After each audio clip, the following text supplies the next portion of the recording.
कहीं से उड़ती हुई आई और सेब के पेड़ पर बैठ गई। उसने देखते देखते सोने का एक सेब तोड़कर अपनी चोंच में पकड़ लिया। राजकुमार ने फौरन निशाना साधकर तीर चला दिया, लेकिन तीर चिड़िया को नहीं लगा और वह पंख फड़फड़ाकर उड़ गई। हाँ, इतना अवश्य हुआ कि उसका एक सुनहरा पंख टूटकर जमीन पर आ गिरा। दूसरे दिन सुबह राजकुमार ने राजा को सारी बात बता दी और वह सोने का पंख उनके सामने रख दिया। पंख इतना सुंदर और इतना कीमती था कि राजा उसे देखता ही रह गया। उसने कहा, अगर उस चिड़िया का एक पंख इतना सुंदर है तो वह पूरी चिड़िया कितनी सुंदर होगी। मैं चाहता हूँ कि उस चिड़िया को कोई पकड़ लाए। सबसे पहले बड़ा राजकुमार इस काम के लिए रवाना हुआ। चलते चलते वह एक जंगल में पहुंचा। वहां उसने एक लोमड़ी को एक पेड़ के नीचे आराम करते हुए देखा। राजकुमार ने मौका देखकर तीर अपने धनुष पर चढ़ा लिया। वह तीर छोड़ने ही जा रहा था कि लोमड़ी ने चिल्लाकर कहा, राजकुमार, मुझे मौत मारो। मुझे पता है कि तुम सोने की चिड़िया की खोज में निकले हो। तुम मेरी राय मानो तो तुम्हारा काम जल्दी ही पूरा हो जाएगा। तुम इसी रास्ते से सीधे चले जाओ। शाम होने पर तुम एक गांव में पहुंचोगे। वहां तुम्हें आमने सामने दो सराय मिलेंगी। एक सराय खूब सजी सजाई और सुंदर सी होगी, लेकिन तुम उसमें मत ठहरना। तुम उसके सामने वाली दूसरी सराय में ठहरना, जो बहुत मामूली और देखने में भी भद्दी सी होगी। ऐसा करने पर तुम्हारा काम आसानी से पूरा हो जाएगा। लोमड़ी का बात सुनकर राजकुमार को हंसी आ गई। उसने डांट कर कहा, भाग जा यहाँ से, मुझे तुम्हारी सलाह की जरूरत नहीं है। यह कहकर उसने तीर छोड़ दिया, लेकिन लोमड़ी बहुत चालाक थी। वह बचकर निकल भागी। राजकुमार आगे चलता गया। शाम को जब वह एक गांव में पहुंचा तो उसने देखा कि वहां सड़क के किनारे सचमुच दो सरायें थीं। उनमें से एक सराय खूब सजी सजाई थी और उसके अंदर से लोगों के नाचने गाने की आवाजें आ रही थीं। दूसरी सराय भद्दी सी थी और वहां अंधेरा घिरा हुआ था। राजकुमार सजी सजाई सराय में ठहर गया। थोड़ी देर में वह भूल गया कि वह असल में सोने की चिड़िया की खोज में निकला था। उधर जब काफी समय बीत गया और बड़ा राजकुमार नहीं लौटा तो मंझला राजकुमार सोने की चिड़िया की खोज में चल पड़ा।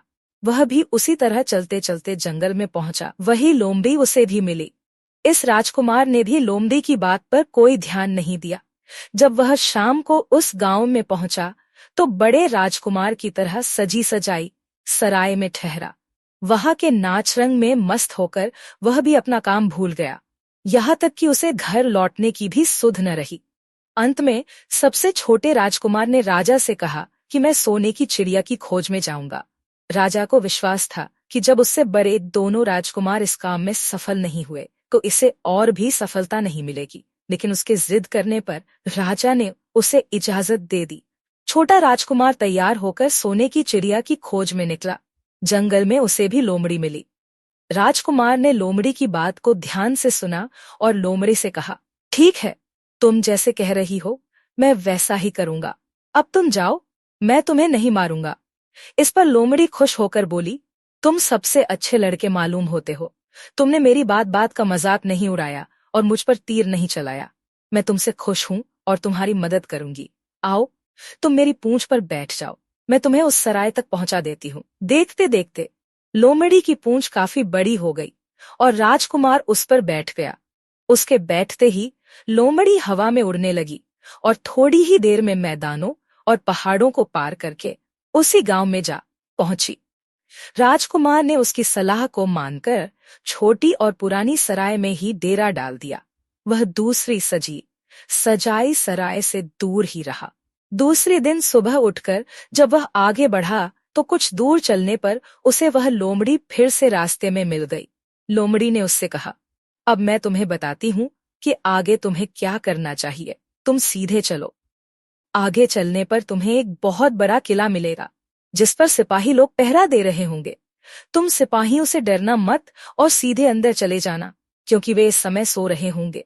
तुम बेधड़क होकर किले में घुसते चले जाना और उनके कमरों को पार करते हुए उस जगह पहुंच जाना जहां लकड़ी के एक मामूली से पिंजरे में सोने की चिड़िया बंद है।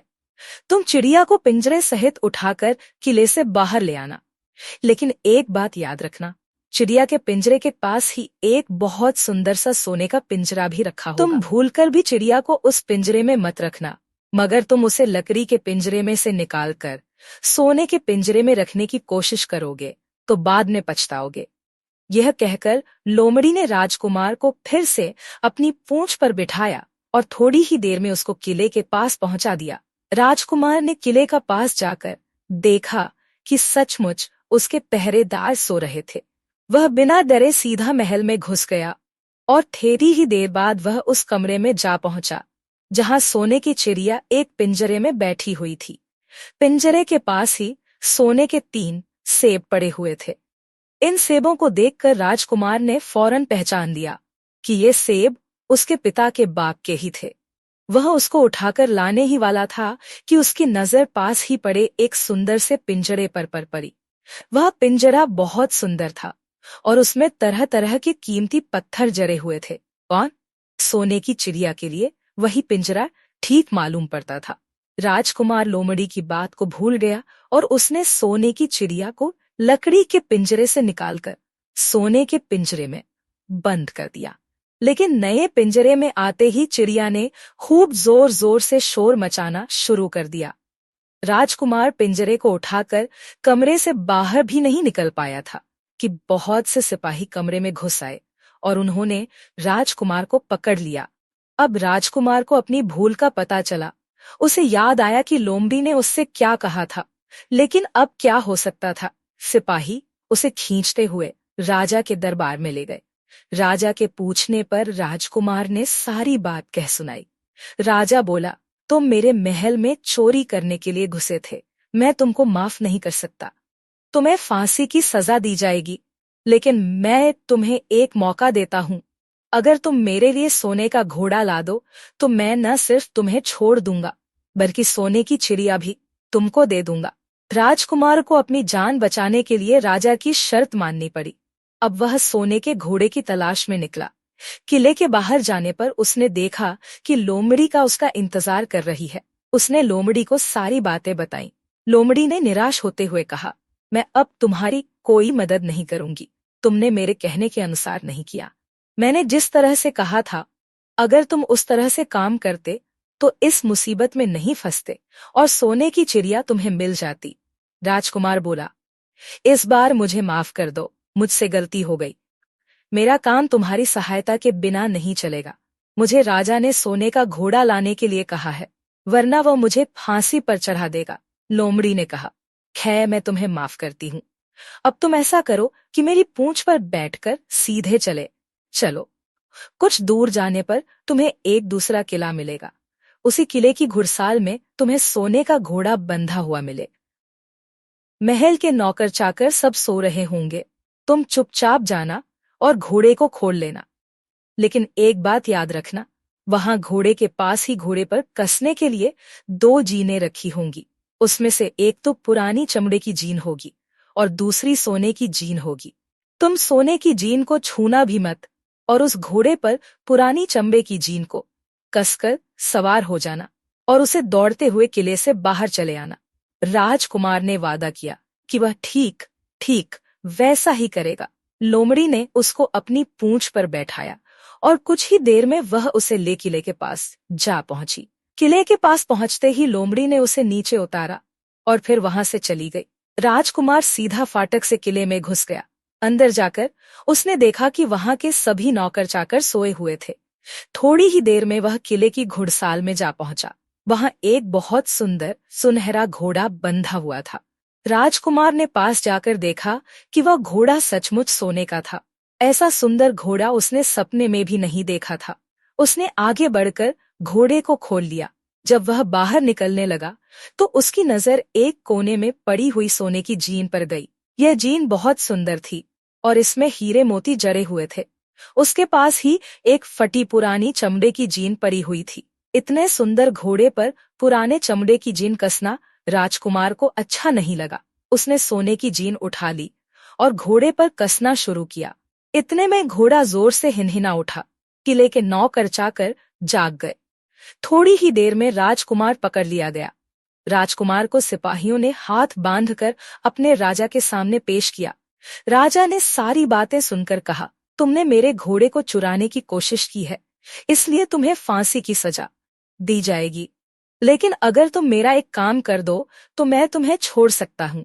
यहाँ से कुछ ही दूर एक सोने का महल है और उसमें बहुत सुंदर राजकुमारी रहती है। अगर तुम अपनी जान बचाना चाहते हो तो उस राजकुमारी को मेरे पास ले आओ। तुम्हें इनाम में यह सोने का घोड़ा दे दूंगा। बेचारा राजकुमार, वह फिर से एक नई मुसीबत में फंस गया। उसे मजबूर होकर राजा की शर्त माननी पड़ी। अब वह सोने के महल की खोज में निकला। कुछ दूर चलने पर फिर उसे वह लोमड़ी मिली। पता नहीं कैसे लोमड़ी को सारी बातें मालूम हो गई थीं। वह बोली, देखो, तुमने इस बार भी मेरी बात नहीं मानी। अब मेरी बात मान जाते तो यह नई मुसीबत तुम्हारे गले नहीं पड़ती। खैर, मुझे तुम पर दया आ रही है, मैं तुम्हारी मदद करूंगी। चलो, मैं तुमको सोने के महल के पास पहुंचाए देती हूँ। तुम महल के बाहर ही कहीं पीछे छिपे रहना। जब उसमें से शाम को राजकुमारी तालाब में नहाने के लिए बाहर आए तो तुम आगे बढ़कर उसका हाथ पकड़ लेना। जैसे ही तुम उसको छूओगे, राजकुमारी तुम्हारे साथ आने के लिए राजी हो जाएगी। लेकिन एक बात याद रखना, तुम उसको वहां से अपने साथ ले आना। उसे वापस महल में मत जाने देना।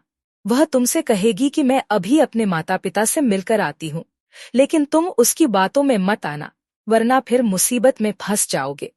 यह कहकर लोमड़ी ने फिर से अपनी पूंछ फैला दी और राजकुमार उस पर बैठ गया। देखते देखते लोमड़ी हवा में उड़ती हुई कुछ देर बाद सोने के महल के पास जा पहुंची। महल के पास पहुंचते ही राजकुमार एक पेड़ की आड़ में छिपकर बैठ गया। शाम को जब राजकुमारी नहाने के लिए किले से बाहर आई तो राजकुमार ने हिम्मत करके आगे बढ़कर उसका हाथ पकड़ लिया। उसके छूते ही राजकुमारी उसके साथ चलने के लिए तैयार हो गई। वह बोली, राजकुमार, तुम मुझे जहां भी ले जाना चाहोगे मैं तुम्हारे साथ चलूंगी, लेकिन मुझे थोड़ी देर के लिए अपने माता पिता से मिल आने दो। राजकुमार ने कहा, नहीं, यह नहीं होगा, तुम्हें तुरंत मेरे साथ चलना पड़ेगा। लेकिन राजकुमारी रोने लगी। इतनी सुंदर राजकुमारी को रोते देखकर राजकुमार का मन पिघल गया। अंत में वह राजी हो गया और बोला, जाओ, थोड़ी देर के लिए माता पिता से मिल आओ, लेकिन फिर तुरंत बाहर चली आना। लेकिन राजकुमारी ने जैसे ही किले में पैर रखा, किले के पहरेदार जाग गए और उन्होंने राजकुमार को पकड़ लिया। राजकुमार बहुत पछताया, लेकिन अब क्या हो सकता था। सिपाहियों ने उसे अपने राजा के सामने पेश किया। राजा बहुत निराश था। उसने उसी वक्त हुक्म दिया, इस राजकुमार को फौरन फांसी पर चढ़ा दिया जाए। यह सुनकर राजकुमार रोने गिड़गिड़ाने लगा। इस पर राजा ने थोड़ी देर विचार करने के बाद कहा, मैं अपनी आज्ञा वापस नहीं ले सकता, लेकिन अगर तुम मेरा एक काम कर दो तो तुम्हारी जान बच सकती है। हमारे किले के ठीक सामने यह जो बड़ा पहाड़ है, इसके कारण हमारे किले की सुंदरता नष्ट होती है। अगर तुम 8 दिन में इस पहाड़ को खोदकर साफ कर दो तो हम तुम्हें क्षमा कर देंगे और राजकुमारी का विवाह तुम्हारे साथ कर देंगे। राजकुमार किले के बाहर आकर पहाड़ को देखने लगा। उसके हाथ में एक छोटी सी कुदाली थी। उसकी समझ में नहीं आ रहा था कि इतना बड़ा पहाड़ 8 दिन में वह कैसे खोद सकेगा। फिर भी उसे अपनी जान तो बचानी ही थी, इसलिए वह पहाड़ खोदने लगा। धीरे धीरे 7 दिन बीत गए। इतने दिन तक लगातार खोदने पर भी पहाड़ का सिर्फ एक कोना ही खोद सका।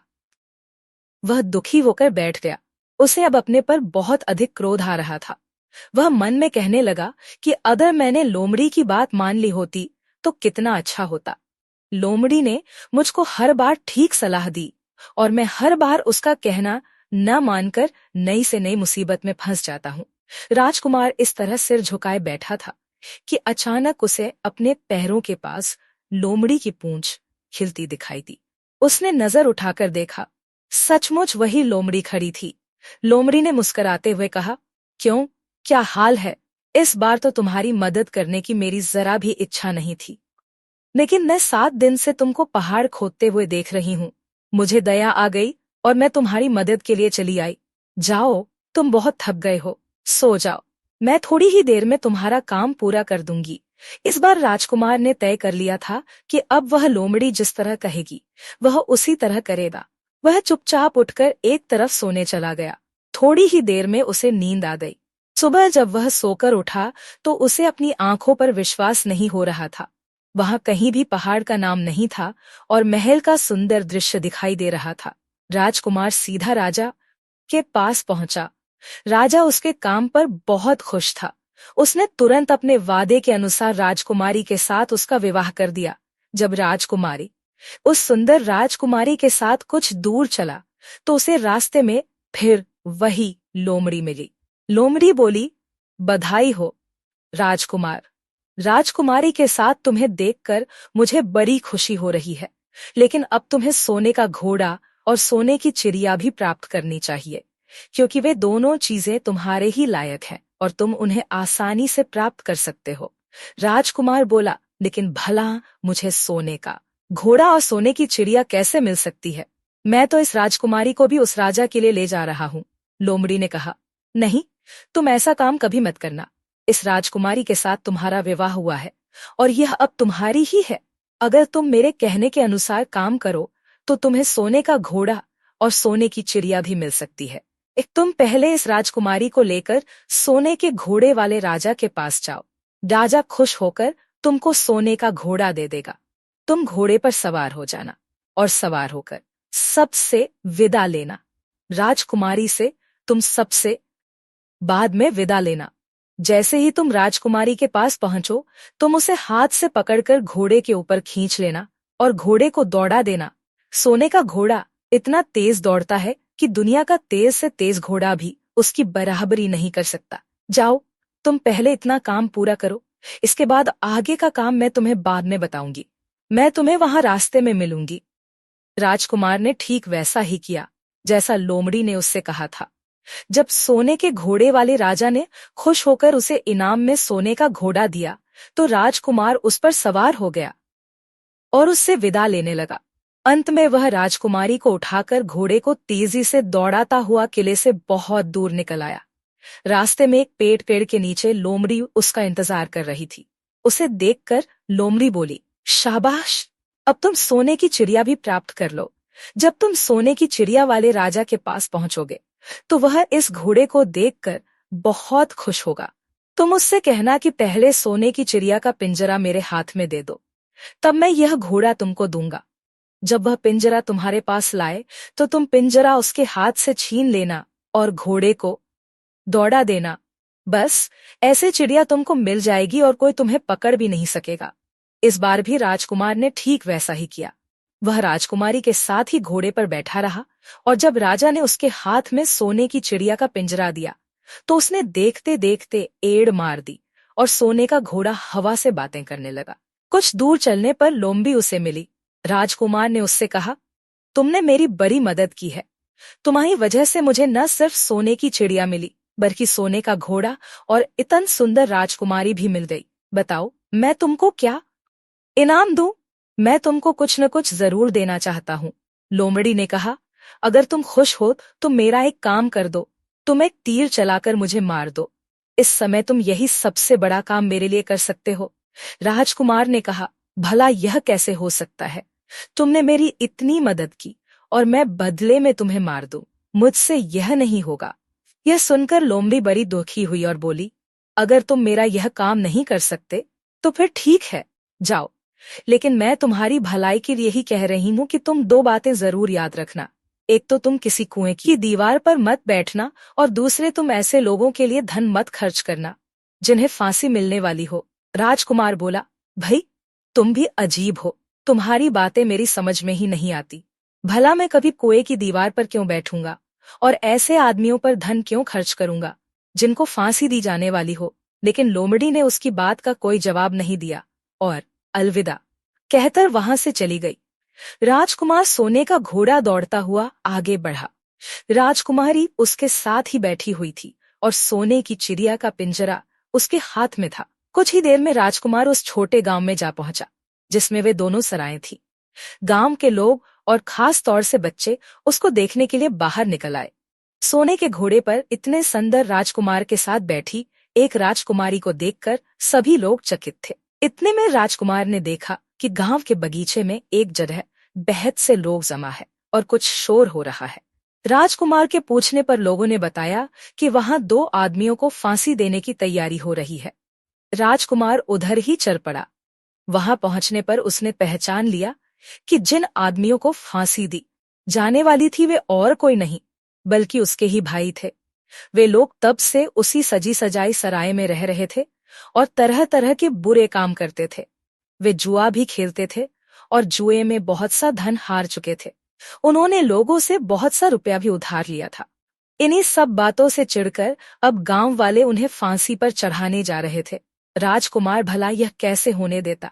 उसने लोगों से कहा कि मुझसे रुपया ले लो और इन लोगों को छोड़ दो। उसके बहुत कहने सुनने पर लोग राजी हो गए और उन्होंने उन दोनों आदमियों को रिहा कर दिया। राजकुमार अपने भाइयों को छुड़ाकर आगे चला। कुछ दूर चलने पर जंगल में उन्हें एक कुआं दिखाई दिया। इस पर राजकुमार के कुछ देर कुएं के पास आराम करते हैं। वहां ठंडा पानी पीने के बाद हम लोग आगे चलेंगे। राजकुमार राजी हो गया। अब तक वह यह भी भूल चुका था कि लोमड़ी ने विदा होते समय उससे क्या कहा था।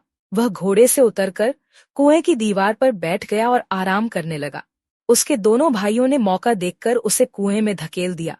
इसके बाद उन्होंने घोड़े पर राजकुमारी को डाला और सोने की चिड़िया का पिंजरा उठाया और वहां से चलते बने। कुछ ही देर में वे लोग अपने राज्य में लौट आए।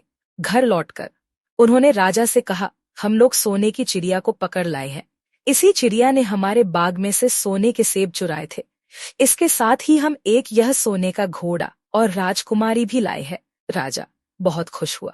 सारे राज्य के लोग खुशियां मनाने लगे, लेकिन राजकुमारी खुश नहीं थी। वह बराबर रोती रहती थी। उसने खाना पीना छोड़ दिया। यही नहीं, घोड़े ने भी दाना पानी बंद कर दिया और सोने की चिड़िया भी उदास रहने लगी। राजा ने बहुत कोशिश की, लेकिन न तो वह राजकुमारी खुश हुई और न सोने के घोड़े और सोने की चिड़िया ने दाना खाना शुरू किया। उधर छोटा राजकुमार कुएं में गिर गया था, लेकिन वह मरा नहीं। कुआं बहुत गहरा था, लेकिन उसमें पानी बहुत थोड़ा था। वह कुएं में बैठा बैठा अपने भाग्य को कोसता रहा।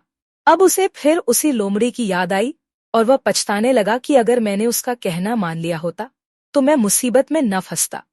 राजकुमार ने जैसे ही लोमड़ी को याद किया, लोमड़ी न मालूम कैसे कुएं के मुंह पर आ पहुंची और बोली, देखो राजकुमार, मैंने पहले ही तुम्हें समझाया था कि किसी कुएं की दीवार पर मत बैठना और ऐसे आदमियों की मदद मत करना जिन्हें फांसी दी जाने वाली हो, लेकिन तुम नहीं माने। खैर चलो, अब आखिरी बार मैं फिर तुम्हारी मदद किए देती हूँ। लो, मेरी पूंछ पकड़कर कुएं से बाहर निकल जाओ। यह कहकर लोमड़ी ने अपनी पूंछ कुएं में लटका दी। देखते देखते पूंछ इतनी लंबी हो गई कि कुएं के पेंदे में पड़े राजकुमार के पास तक जा पहुंची। राजकुमार उसे पकड़कर कुएं से बाहर निकल आया। लोमड़ी ने उससे कहा, जाओ, अब तुम अपने घर जाओ, लेकिन जरा होशियार रहना, तुम्हारे भाई तुम्हारी जान के दुश्मन है। वे लोग जरूर तुमको ढूंढ रहे होंगे। राजकुमार घर की ओर चल पड़ा। अपने राज में पहुंचने पर उसे एक भिखारी मिला। भिखारी को उसने अपने सुंदर कपड़े दान में दे दिए और उनके भद्दे पुराने कपड़े पहन लिए। इस तरह भेष बदलकर वह अपने किले में पहुंचा। वहां उसके पहुंचने पर एक बड़ी आश्चर्यजनक बात है। सोने का घोड़ा खुशी से हिनहिनाने लगा और दाना खाने लगा। सोने की चिड़िया भी अपने पिंजरे में खुशी से फुदकने लगी और गाना गाने लगी। राजकुमारी ने अपने आंसू पोंछ डाले और वह भी दिखाई देने लगी, लेकिन राजा की समझ में कुछ नहीं आया। उसने राजकुमारी से इसका कारण पूछा तो वह बोली, मैंने तो पहले ही आपको सारी कहानी बता दी थी। आपके बड़े और मंझले राजकुमार ने छोटे राजकुमार के साथ धोखा किया है।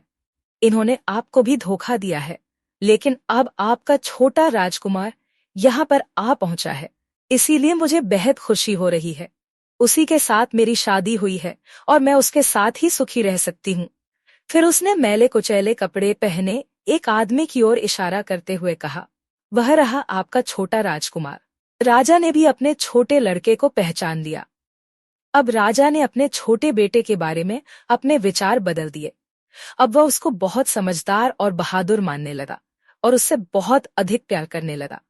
उसने उसको राजगद्दी पर बिठाने का निश्चय किया।